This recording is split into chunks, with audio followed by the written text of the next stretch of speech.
Thank you for joining us today. You are listening to Michelle Seidler, founder of School of the Seers and Michelle Seidler Ministries. To hear more from Michelle or for more information about her ministry, please visit our website at www.michelleseidler.com. Darkness. The fact that this God came and plucked me out says something about who he is. I was practicing witchcraft when the Holy Spirit came to me.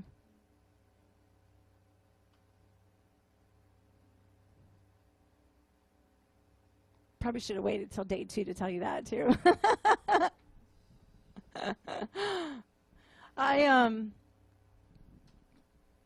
I was a young girl, as long as I can remember, as far back as I can remember, would know things, would see things. Saw angels, I saw demons, I knew things, created a lot of problems in my family, knew when Dad was cheating on Mom, and I had no problem saying the things that I knew and saw. And my mom, psychiatrist, had no idea what to do with me except take me down that road, medicate me. So I was in and out of mental institutions most of my young years and my teenage years. I remember the tests. You know, do you hear voices? Yep. Do you see things? Yep. How many of y'all have taken that test? We'd all be in the white jacket if they came in and tested us. You know, and so I literally, my teenage years in and out of mental institutions. And the lie that the enemy always told me was that I was crazy. I had no grid. Yeah, I didn't grow up in church, you know. No grid. I'm just thinking everyone's like me. Well, I found out really quick that that wasn't true. So in and out, and, you know, my teenage years, like, who am I? What is this? Like, I've just really, they're telling me I'm crazy. They're medicating me, but I must be crazy. You know? So I'm not going to tell you my whole testimony, but there came a point where I was actually 16. And I'm from Orlando. And how many of you are familiar with the House of Hope? It actually started, the first one was started in Orlando with Sarah Trollinger, who back at that time had one house with 3 girls in it. And I had run away one night from one of the places I was in. They put me in an unlocked facility. And I ran away, and it was the middle of the night, and I'm walking down the street, and my ankle had swollen, and I couldn't walk anymore. So I sat down on this bench, and I looked up, and I saw this billboard. It said 1-800, call, or run away, need help, call 1-800, So I called the number because I'm like, can't walk. So this white van comes and picks me up. And I get in the van, and they take me to Sarah. And she tells me about Jesus. And I was on my face, literally had an encounter with Jesus and gave my life to him. And she couldn't keep me. They were full. My mom actually came and picked me up, and I never went back into another facility. Something changed in me that day. And my ability, the gifting in me was enhanced to see and to know. And but I didn't have any discipleship. I knew nothing about the Lord. And so when I left there, the enemy really came in. And my mom actually took me to a witch town in Orlando. And met these people who, and I want to say this about Sarah. I went back and saw her many years later, and she remembered me. And she said, you know, Michelle, we never have ever had a billboard. she didn't know how I got there, you know. So when we talked about it years later, she said, we've never had a billboard. Isn't that amazing? So, so I get to this witch town, and this was probably 5 or 6 months, maybe not even that, I don't know. And I'm seeing these people who, and you have to understand, maybe some of you will relate to this, but I didn't have a grid. Jesus, clueless. But I saw these people and I went, wow, they're like me. She took me to see a clairvoyant. My mom did.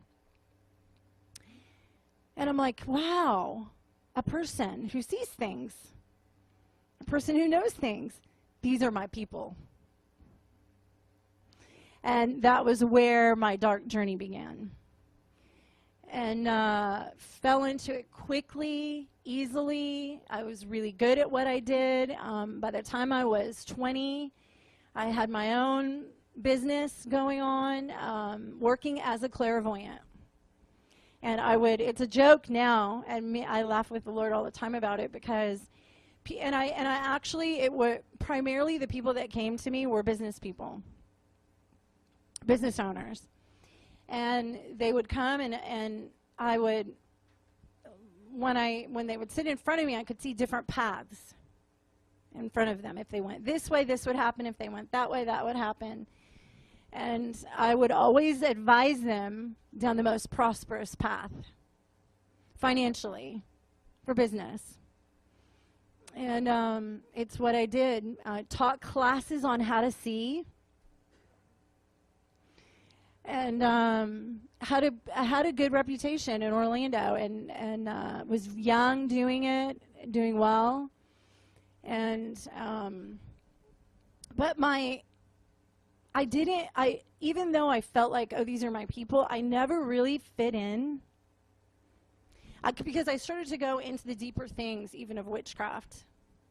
And I wouldn't, it's hard to explain, but I had a conscience. My deepest, I was extremely suicidal the whole time. I had almost died a few times trying to take my life. Not happy, successful but not happy. And, but because even though I identified with these people, I wasn't like them. And I was really aware of that reality. I wouldn't do things that they did. It kind of set me a little bit apart. I had a lot of jealousy at the time too, and it was a really difficult season. But I remember just different times where, I remember one time where I was in the hospital trying to take my life, and for a few times, and came home, and I remember just crying out to God, saying, I just use my life to help people. I didn't know what I was doing was evil. I did not know. But my heart's heart, even from the youngest age, was to see lives changed. So even in my journey with clairvoyance, my heart was to help people. They had no clue. How arrogant. I see different roads. This is the most prosperous road. I'm helping you. Now we have ancient paths, and we lead people down the narrow road, which is very prosperous, but sometimes it means great loss on this side. Actually, it means complete loss on this side. And I love it because I know him as a redeemer. I see how, no matter what your gifting is, and you guys may be able to relate to this, no matter what your gifting is, you're going to function in it if you're in the Lord or not in the Lord. You see those things coming forth. And the enemy grabbed a hold of me really quick and plopped me down and set me on a course. And there was a day where it all changed. And I was actually teaching at an event, seeing New Age kind of festival thing. And I had a little booth where I did my stuff. And this man comes up to me very charismatic man, and was stroking my ego and was like, you know, you're really gifted, you have a lot to offer. I think you would have a lot to offer this group that I'm involved in. Will you come? And I'm like, oh yeah. I mean, because for me, mystery, like I want to know the unknown, you know. And the fact that there was something there that I could learn, I was all about it. So I go to this meeting, and it's the Kabbalah, the study of Kabbalah, which is Jewish mysticism. So they basically take the Old Testament and they teach witchcraft out of the Bible. Yeah. I mean, they were teaching us how to move objects and, you know, all this stuff. So in the teaching, the Kabbalah teaching is about what God is, not the who. It's so void of a person. It was, God is male, he's female, he's yin, he's yang, the tree of life. It's fascinating, and I actually believe that a lot of it is probably true, but they take it and they twist it and they move him out of it, really. And so this might weird some of you out, but you'll get over it. So I probably went to about 3 or 4 meetings, and then in the spirit, I feel this man visiting me in the spirit. And it disturbed me, and I felt like he was trying to take from me. The gifting was what I felt. It was like he was trying to take from me. And it bothered me. And so in my mind, I was just sort of thinking, like, is this guy bad? And I know that sounds crazy because, you know, we're learning about witchcraft, and I'm asking if the guy's bad. I mean, when you're in that realm, the deception is so thick, you just really don't know. So I'm questioning, like, is he bad? Is this guy bad? Because why is he visiting me and trying to take from me? Something's not right here. So I hear a voice say to me, I didn't ask any questions. I was just going over it in my mind. The voice says to me, ask him about Jesus. And I knew that voice was telling me that if he said anything bad about Jesus, that he was bad. That was the extent of my theology. Say something bad about Jesus, you're bad. And so I go to the next meeting, and you have to understand the way I used to be. I had no filter. I said it like it was. I wasn't afraid of anything, no fear of man. So I walk into this meeting, and there was about 10, 12 of us. And I said, what about Jesus? Like, we're studying the Bible. And he said, Jesus never existed. He said, the stories about Jesus are examples for us to live by. And I went, he's bad. So I stood up and I said, you're a liar. And I said to everyone in the meeting, he's a liar and you need to leave. And I left the building. I said a few more other choice words, and I left. I got home, and I got incredibly sick. 103 fever, approximately. Locked myself in my closet, and there was a war.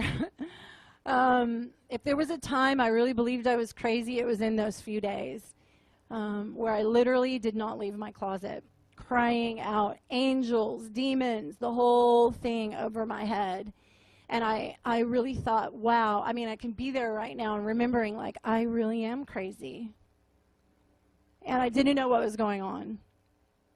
So I cry out, I'm like, God, if you're real, come and help me in my little closet.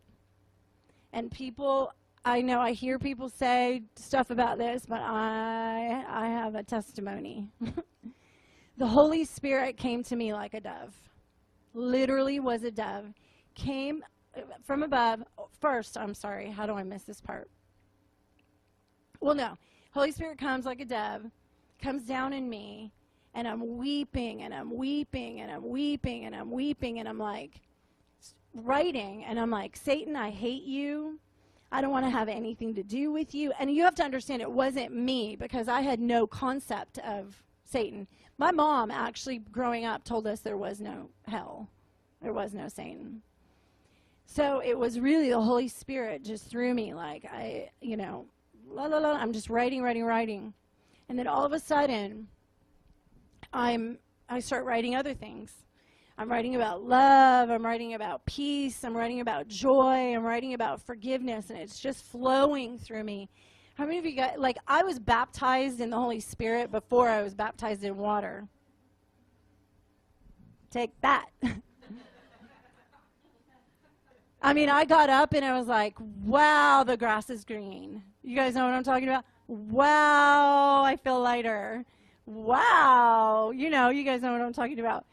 And so I wrote notebooks of stuff. And I hear the voice again. And that voice now I know is Holy Spirit. And he gives me a list of things to do. And I was used to hearing voices, but this voice was different. So he tells me, like, I had to forgive some people. I actually had a warrant out for my arrest. I had to turn myself in. Gave me a list of things to do. And he told me to walk down the street. He told me to cross the street. He said there was a bookstore there, a used bookstore. He told me where to go in the bookstore, what shelf to go to. And I did. That was after my little list. That was what I did. I walked down the street, went to the shelf, and it was a Bible. So I took it home and began reading through it and saw that the things that I had written in those notebooks were in the Bible. And for me, it was like this. Him saying to me, this is who I am. This is the God that I am, follow me. And I literally, for me, in that moment, it was no question about my life. I knew what I was doing was wrong. Nobody had to tell me. I just knew truth. Spirit of truth. For me, that's what it was. It was the Spirit of truth came to me. I have that aspect of his nature, that the Spirit of truth, my team will tell you, I love truth. Truth saved my life. I hate darkness. I hate lies. I hate things that hide in corners. I love truth. Truth came and revealed to me. And I burned things. I cut things up. My life changed. I actually went to jail, wrote a letter to a judge, got a little mercy. Went to jail for 30 days. And it was like vacation for me, because I just, in the Word, devouring the Word, reading the Word. And I remember people in there were like, who's this girl? She don't belong here. Learn how to play some good spades, though. So what am I doing?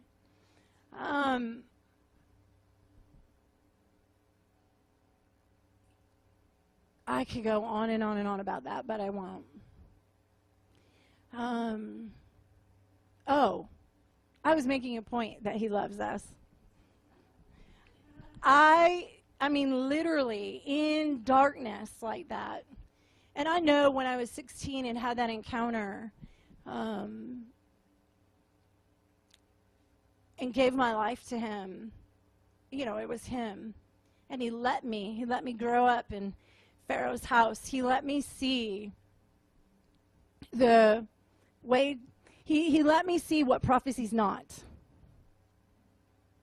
And gave me a great passion for what it is. Because even for 2 years after that,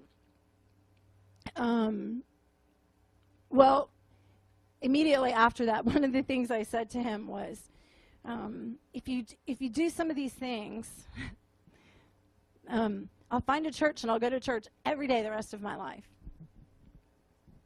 And he did them, literally. He made paperwork disappear. He just did so many miracles in my life at that time. And found a church. Was there a few months, and the pastor's wife found one of my old business cards in the city one day. stood up from the platform, never came to me, said, "We have a wolf in sheep's clothing," and kicked me out of the church. And you know, I mean, I actually had to go through healing from that. But, you know, they just were afraid. I get it. You know, she probably should have came to me, but, you know, they're just they're terrified of it. But after that, I went to another church. And because the way he came to me, I knew it wasn't him. I knew the way they were responding to me, I knew that wasn't him. You know, because of the way he came to me. So I found another church, and it was actually really good. They had a strong deliverance ministry in their church. Never heard anything about the prophetic, but they had strong deliverance ministry. So for 2 years, I was in and out of deliverance ministry, and didn't see any visions. It was like gone. So I equated with what the seeing realm and all that I did, I equated it with evil. I still had no grid that this belonged in the church. And one day I had such a love for the city, and I'm in my room and I'm praying for the city, and I have a picture, and I was devastated. I was literally on my face repenting because I saw a picture. And God, forgive me. I mean, it was devastating for me, and he was so kind to me. It was like a day or two later, I'm walking around in a Christian bookstore, and he brought me to a book on prophetic intercession. And that was where my journey began to take another turn about learning about the prophetic. And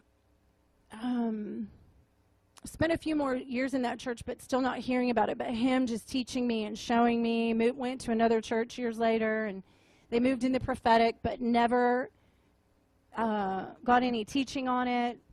It just really wasn't. My pastor moved in the prophetic, but I mean, he actually would release my words. I got words for the church and would release them, but they didn't really know what to do with me.